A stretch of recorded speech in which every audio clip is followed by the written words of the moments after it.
Madaling magmalinis sa harap ng podium ng Presidential Communications Office or PCO kapag may nagaganap na trahedya sa bansa. Ngunit ang magbato na mapangahas na akusasyon laban sa mga guro upang takpan ang kapalpakan ng sistema ay isang gawaing kasuklam-suklam. Sa naging pahayag ni Palace Press Officer Undersecretary Claire Castro, mga kababayan, na mismong ang ibang mga guro ay lumalabag sa ganitong klase ng moralidad at sila minsan ay nagtuturo sa kanilang mga estudyante kung papaano maging walang modo.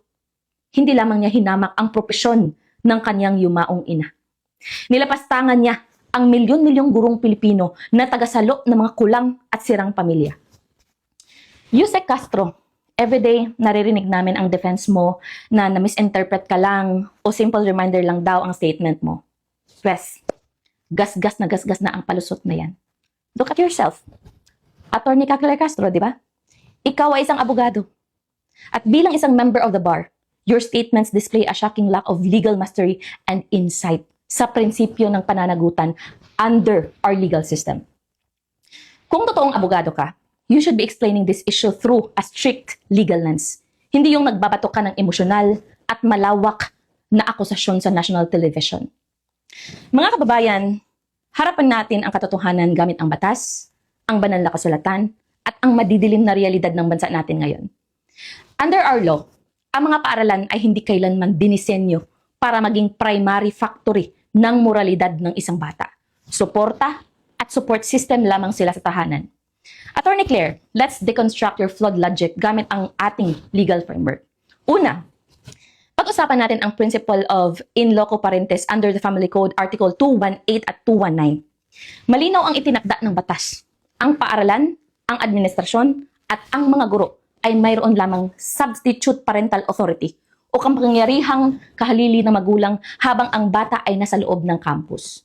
Ayon sa Korte Suprema, sa sikat na kaso ng Santos versus Court of Appeals, ang kapangyarihang ito ay umiira lamang dahil ipinagkakatiwala ng mga magulang ang kanilang mga anak sa school sa limitadong oras. At the word substitute means may original. At ang original na iyon ay ang mga magulang. Ang mga guro ay hindi safety net ng mga kapabayaan sa disiplina na pinalaki sa loob ng sarili ninyong pamamahay. You cannot blame ma'am and sir sa sirang karakter na nabigong itanim ng mga magulang sa unang 7 taon ng buhay ng bata bago pumasok sila sa paaralan. Pangalawa, suriin natin ang primary duty of parents under the Family Code, Article 220. Ang batas, mga kababayan, ay hindi nagbibigay ng option. It commands. Obligasyon ng mga magulang na magbigay ng patnubay, magdisiplina sa abot ng makakaya at humubog sa moral at espiritual na pagkatao ng bata. Paulit-ulit nang nagbabala ang Supreme Court na ang parental neglect ay may kaakibat na malubhang accountability sa batas. Kapag ang isang bata ay lumaking walang galang at marahas, the first line of defense that failed is the family. Ang unang dapat usigin ay ang mga magulang na nagpabaya sa kanila, hindi ang gurong nakakaharap lang ng bata para sa iilang oras kada araw sa gitna ng klase na may 50 or more students. Pangatlo, tingnan natin ang civil liability under the Civil Code Article 2180. Malinaw na isinaad dito na ang ama at kung sakaling wala siya, ang ina, ang direktang liable at may pananagutan sa mga pinsalang dulot ng kanyang mga anak o ng kanilang mga anak na minor de edad na kasama nila sa bahay. Napakasimple niyan, Attorney Castro. It is basic law. Ang batas mismo ang kumikilala na ang ugat ng pananagutan sa bawat pinsala, gulo at krimeng nagagawa ng isang minor de edad ay bumabalik sa tahanan kung saan sila kinukupkup at pinapakain.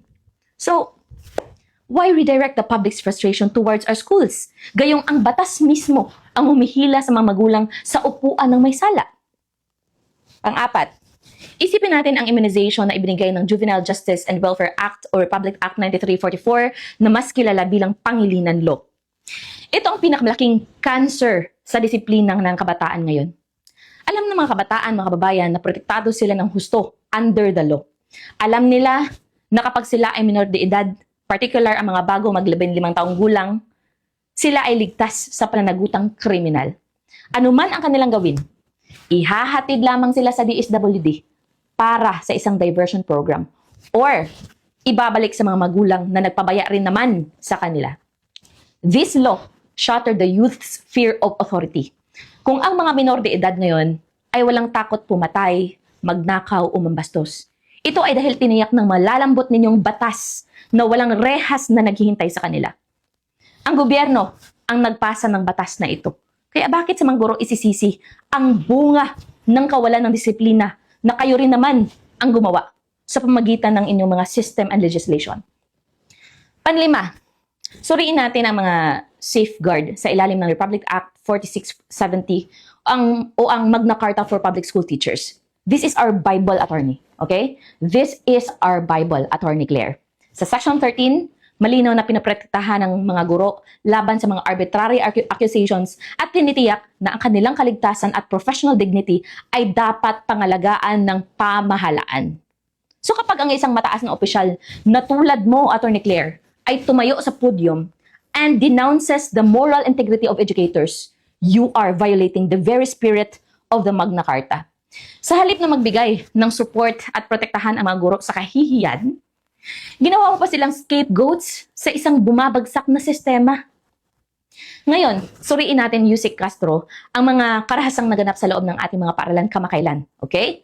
Alin sa mga ito ang itinuro ng mga guro? Incident 1. Ang pamamaril na naganap sa Ateneo de Zamboanga University nitong August 18, 2026. Isang grade 9 student ang nag-livestream sa social media habang binaril at napatay ang isang grade 10 student sa loob ng classroom.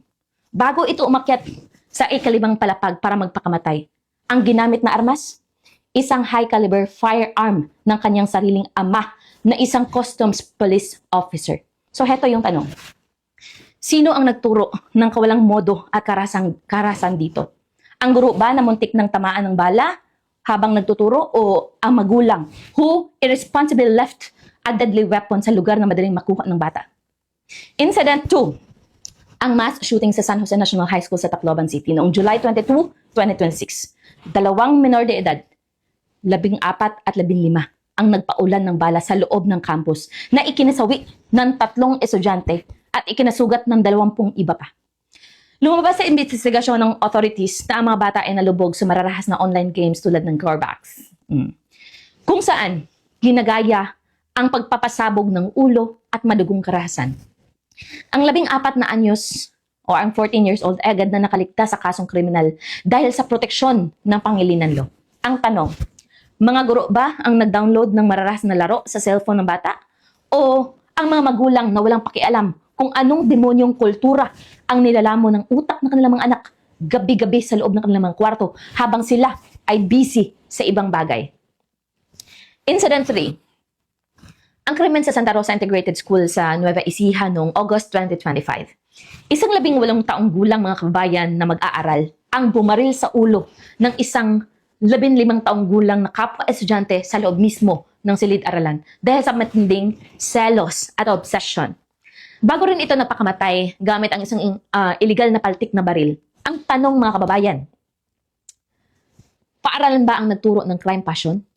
Kawalan ng emosyonal na kontrol at illegal na paghawak ng armas? O kawalan ng family foundation at bulok na kapaligiran sa labas na nagluwal ng mga kabataang walang takot pumatay? Incident 4. Ang karahasan sa Culayet High School sa Quezon City, kung saan isang grade 7 student ang sumaksak at napatay ang kanyang kapwa mag-aaral sa loob mismo ng campus dahil sa isang simpleng asaran. Lumabas sa investigasyon mga kababayan na ang bata ay nagmula sa isang deeply broken home at walang anumang guidance mula sa pamilya. Isama mo pa ang insidente sa isang university sa Maynila kung saan isang estudyante ang nagwala at nanakit ng kapwa niya mag-aaral gamit ang mahabang patalim dahil sa hindi maayos na anger issues. So sabihin mo sa amin, Attorney Claire Castro, itinuro ba sa curriculum na magdala ng kutsilyo at saktan ang mga kaklase? O ang kapalpakan ng kanilang mga homes ang nag-iwan sa kanila na tuluyang walang patnubay?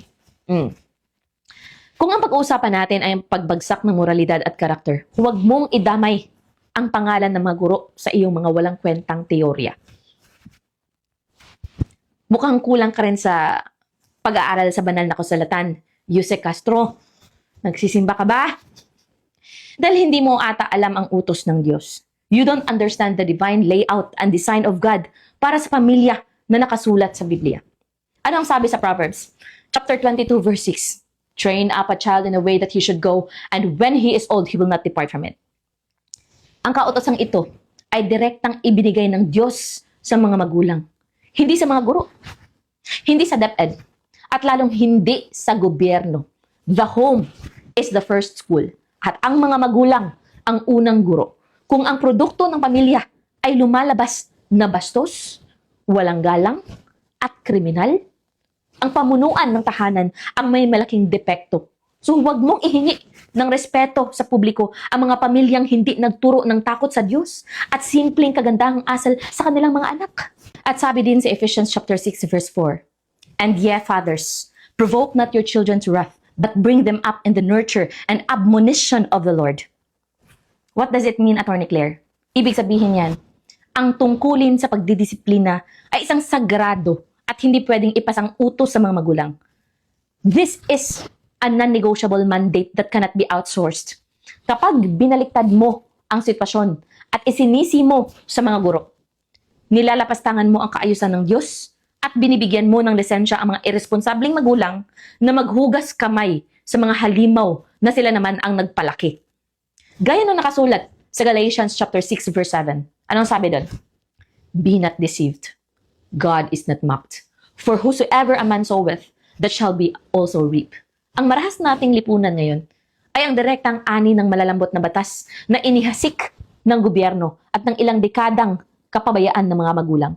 So huwag mong anihin ang bagyo ng karahasan ngayon. Tapos ang sisisihin mo ay ang mga gurong nagtatanim ng mabuting aral araw-araw sa kabila ng kakarampot na sahod at kawalan ng suporta mula sa pamahalaan. So, Attorney Claire, sino nga ba ang dapat makasalang sa paglilitis ng bayan ngayon? Here's the real list na dapat mong binabasa mula sa iyong podium. Una, ang mga irresponsableng magulang. Sila yung mga magulang who turned cellphones and the internet into digital babysitters at itinuring na libreng daycare ang mga paaralan. Sila yung walang oras magtanong kung kamusta na ang mental state ng anak nila. Pero may oras mag-amok at mag-demand sa opisina ng prinsipal kapag bumagsak ang kanilang irresponsableng anak. Pangalawa, ang lehislatura at ang gobyerno. Kayo. Kayo na mga nasa kapangyarihan ang patuloy na nagpapanatili sa mga batas na nag-aalis na pangil sa mga autoridad at guro na magdisiplina sa mga bata.